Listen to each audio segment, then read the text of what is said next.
నేనేమైతే మీరు గమని కూర్చోండి. నేనేమైతే ఇక్కడ మాట్లాడారు మీరు కంటిన్యూ చేయండి. ప్రాబ్లం ఉండదు.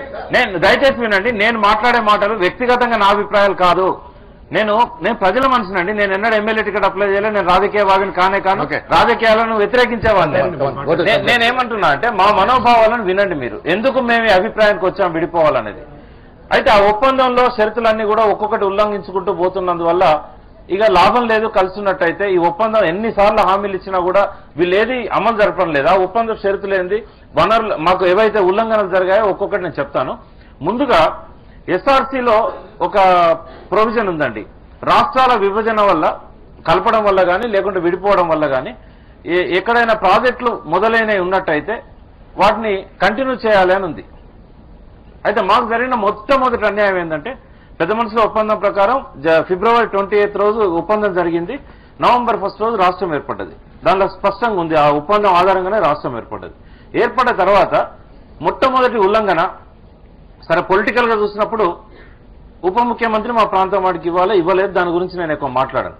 బట్ మాకు అంటే అక్కడ షరతు ఏంటంటే ఆంధ్ర ప్రాంతం నుంచి ముఖ్యమంత్రి ఉంటే తెలంగాణ నుంచి ఉప ముఖ్యమంత్రి ఉండాలి, తెలంగాణ నుంచి ముఖ్యమంత్రి ఉంటే ఆంధ్ర నుంచి ఉప ముఖ్యమంత్రి ఉండాలి అనేది ఆ షరతులో ఒక షరతు. అది మీరు చదువుకోండి, అది మళ్ళీ దొరుకుతుంది కూడా. అయితే నీలం సంజయ్ రెడ్డి గారు ఏం చేశారు, ముఖ్యమంత్రి కాగానే ఆ రోజు వరకు ఆయన ఉప ముఖ్యమంత్రి ఆంధ్ర రాష్ట్రం. ఈ ఉప ముఖ్యమంత్రి పదవి అనేది 6వ వేలు లాంటిది. ఇది అవసరం లేదని చెప్పేశాడు నేరుగా. అంటే కనీసం సంతకాల తడి ఆరక ముందే మొదటి ఉల్లంఘన రాజకీయ ఉల్లంఘన.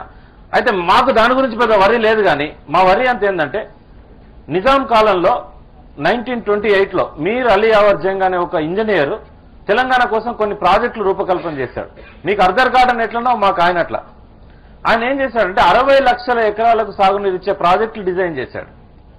అవన్నీ వెల్లోడి గారు ముఖ్యమంత్రిగా ఉన్నప్పుడు పౌర ప్రభుత్వం ఏర్పడక ముందు 1951 జూలై 27, 28 తేదీల్లో కేఎల్ రావు గారి సమక్షంలో ఢిల్లీలో ప్రణాళికా సంఘం మీటింగ్ లో చాలా ప్రాజెక్టులకు పర్మిషన్లు తీసుకొచ్చారండి. అవన్నీ కృష్ణా ట్రిబ్యునల్ రిపోర్ట్ లో స్పష్టంగా చూడొచ్చు. వారు తీసుకొచ్చిన పర్మిషన్స్ ఏంటంటే అప్పర్ కృష్ణా ప్రాజెక్ట్, ఇవాళ అల్మట్ ఏదైతున్నదో అది అప్పర్ కృష్ణా ప్రాజెక్ట్, భీమా ప్రాజెక్టు, తుంగభద్ర లో లెవెల్ కెనాల్ తెలంగాణ ప్రాంతానికి గద్వాల అలంపూర్, తర్వాత మెదక్లో దేవనూరు ప్రాజెక్టు. దేవనూరు ప్రాజెక్టులో 2 ఉద్దేశాలు ఉన్నాయి. ఒకటి మెదక్ 3.5 లక్షల ఎకరాలకు నీళ్లు ఇవ్వాలనేది ఒక ఉద్దేశము. నిజాం సాగర్ అంతకుముందే కట్టారు కాబట్టి అది పూటిక రాకుండా అడ్డుకుంటుంది మంజీరా నుంచి అని చెప్పి ఆ 2 ఉద్దేశాలతోనే ఆ దేవనూరు ప్రాజెక్టు పెట్టారు.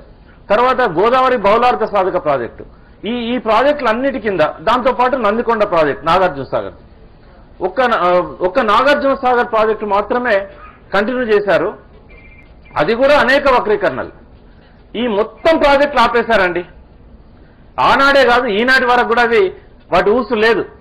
ఒక్క నిమిషం చెప్తానండి, నన్ను పూర్తి చేయనండి, నన్ను చెప్పనేయండి. అయితే ఈ ప్రాజెక్టులు ఆపడం వల్ల మొత్తంగా మాకేంటంటే ఒక పాలమూరు జిల్లాకే మాకు 20 లక్షల ఎకరాలకు నీళ్లు వచ్చే అవకాశం లేకుండా పోయింది.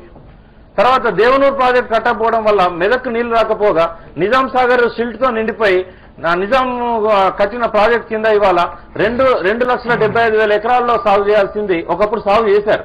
నిజాం ఉన్నప్పుడు సాగు చేశారు. అది 60,000 ఎకరాలకు పడిపోయిందండి. అందులో నష్టపోయిన 2 లక్షల ఎకరాలలో 1,00,000 ఎకరాలకు పైగా ఈ కోస్తా జిల్లాల నుంచి పోయి అక్కడ సెటిల్ అయిన రైతులే ఉన్నారు. వాళ్ళెవరు తెలంగాణలో పుట్టి పెరిగిన వాళ్ళు. నిజాం అప్పుడు ఒక ఫర్మానా జారీ చేశాడు, మా దగ్గర ప్రాజెక్ట్ కడుతున్నాం, మీరు ఎవరైనా ఇంట్రెస్ట్ ఉన్న వాళ్ళు వస్తే మీరు భూములు తీసుకొని వ్యవసాయం చేయొచ్చు అని. అందరూ వచ్చారు, అక్కడ వ్యవసాయం చేశారు. పంట భూములలో ప్రాజెక్టుల కింద బోర్లు వేసుకునే దుస్థితి ప్రపంచంలో ఎక్కడన్నా ఉందంటే అది నిజాం సాగర్ కింద ఉందండి. అది కూడా తెలంగాణ రైతులు కాదు, వాళ్ళు కోస్తాంధ్ర రైతులే. తర్వాత నల్లరేగడి భూములు ఉన్న దగ్గర కూడా మా నిజాం ఇచ్చిన ఫర్మానాను ఆధారం చేసుకొని 1930s లో వచ్చి సెటిల్ అయిన వాళ్ళు ఉన్నారు. మీరు మునుగోడు నియోజకవర్గంలో మర్రిగూడ మండలంలో అక్కడ ఒక చర్చ్ ఉంటుంది, కేవలం కోస్తా జిల్లాల నుంచి వచ్చిన వాళ్ళ విలేజ్ అది, దాని రెడ్లవాడ లాంటి పేరు ఏదో ఉంది. ఆ విలేజ్ లో ప్రతి ఇంట్లో కూడా మొత్తం ఫ్లోరోసిస్ తో వంకాయపైన కాళ్ళు చేతులతో ఉంటారండి. వాళ్ళందరూ కూడా సెటిలర్స్, ఇక్కడ నుంచి వచ్చి స్థిరపడ్డ వాళ్ళే. అయితే ఒకటి నేను చెప్పదలుచుకున్నది ఏంటంటే నడిపోతున్న నాగార్జున సార్ పెట్టుకుని ఆ ఫ్లోరైడ్ బాధితులకు ఇన్ని సంవత్సరాలు నీళ్ళు ఇవ్వకపోవడం వల్ల అక్కడ ఆంధ్ర ప్రాంతం వాళ్ళు పాడైపోయారు, తెలంగాణ ప్రాంతం వాళ్ళు జీవోత్సవ వాళ్ళు అనవచ్చు. వాళ్ళని ఇంకా ఏ రకంగా కూడా వాళ్ళ జీవితాలకు పనికిరారు. అంటే ఆనాడు నిజాం ఇచ్చిన ప్రాజెక్టులు కనుక కంటిన్యూ చేస్తుంటే ఇవాళ మాకు దుస్థితి ఉండేది కాదు. రాష్ట్రం విభజన అడిగే వాళ్ళమే కాదు, ప్రధానంగా సాగునీటి కోణం నుంచి ఉద్యోగాల కోణం నుంచి మాత్రమే తెలంగాణ ఇష్యూ వచ్చింది. ఇంకా దానికి కొంచెం ఇంకా లోతుగా వెళ్ళినట్టయితే కొంత సెల్ఫ్ రెస్పెక్ట్ అనే సమస్య కూడా దానిలో ఉంది. సో మేమనేది ఏంటంటే 3 కోణాలను ప్రధానంగా మేము మెన్షన్ చేస్తున్నాం. ఒకటి అంటే మీరు ఇప్పటిదాకా టీఆర్ఎస్ కేసీఆర్ సంబంధించిన వాదనలనే ప్రధానంగా అందరూ వేలెత్తి చూపెడుతున్నారు. ఇప్పుడు నేనేమంటున్నానంటే కేసీఆర్ అనేవాడు తెలంగాణ ప్రజల్లో ఉన్న చైతన్యాన్ని ఒక పొలిటికల్ రూపంలో తీసుకొచ్చాడే తప్ప ఇవాళ ఆయన మాట్లాడిన మాటలే తెలంగాణ ప్రజలందరి అభిప్రాయాలు కాదు అని గుర్తించాలి. తెలంగాణ ప్రజలు ఎవరు బాగోవని కోరుకోవడం లేదు. అయితే మాకు ప్రధానంగా జరిగింది ఏంటంటే ఒకటి చాలా ప్రాంతాలలో అంటే ఆంధ్ర నుంచి వచ్చి సెటిల్ అయిన వాళ్ళల్లో 1930s లో వచ్చిన వాళ్ళు పూర్తిగా కలిసిపోయారు మాతోనే. అక్క బావ మామ అనే సంబంధాలే తప్ప వాళ్ళని ఆంధ్ర వాళ్ళని మేము ఎప్పుడు అట్లా అనుకోలేదు. ఎవరు కూడా అట్లా లేరు. ఇప్పుడు ఎన్ని గ్రామాలు ఉన్నాయండి, మీరు ప్రతి జిల్లాలో పోండి, మీరు డజన్ల కొద్ది గ్రామాలు ఉన్నాయి.